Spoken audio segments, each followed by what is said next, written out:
Hello बच्चों, let's read the question first. What is amniocentesis?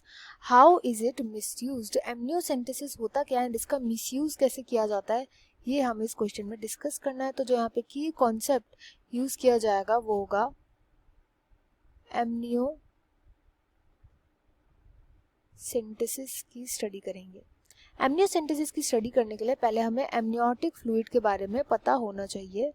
Amniotic fluid amniotic fluid ऐसा fluid होता है जो वूम्ब के अंदर बड़े हो रहे बेबी के चारों तरफ प्रेजेंट होता है. वूम्ब के अंदर बड़े हो रहे इस बेबी के चारों तरफ प्रेजेंट होता है. अब होता क्या है कि जब बेबी ग्रो हो रहा होता है तो उसकी कुछ टिश्यूज बनती है, कुछ बिगड़ जाती है. तो क्या होता है, छोटे छोटे बहुत ही छोटे माइन्यूट यहाँ पे टिश्यूज के जो पार्टिकल होते हैं वो यहाँ पे प्रेजेंट होते हैं.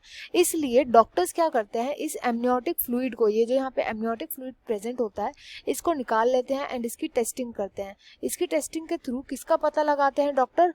क्रोमोसोम्स के लिए. क्रोमोसोम्स को ऑब्जर्व करने के लिए, क्रोमोसोम्स को देखने के लिए इस एमनियोटिक फ्लूइड को लिया जाता है.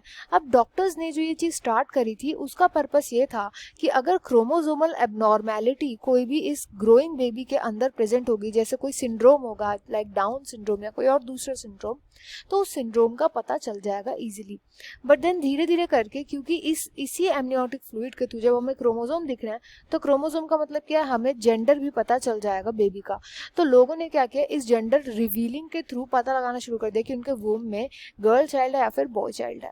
अब इसके थ्रू क्या हुआ, अगर लोगों को कभी कभी पता चलता था कि उनके वूम के अंदर जो बेबी है वो फीमेल चाइल्ड है, तो वो इस फीमेल का मिसकैरेज है, इसका अबॉर्शन करवा देते थे. तो अबॉर्शन की वजह से क्या होने लगा, धीरे धीरे करके फीमेल फिटिसाइड जो था वो कंट्रीज में बहुत ज़्यादा बढ़ने लग गया.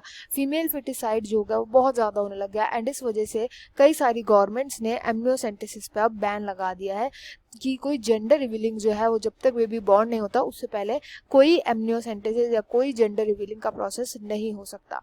उसका मेन रीज़न यही था, फीमेल फिटिसाइड को बंद करना, क्योंकि फीमेल फिटिसाइड होने से जो सेक्स रेशियो था इसके अंदर भी इम्बैलेंस आ रहा था बहुत ज़्यादा. I hope you understood well. Best of luck and thank you.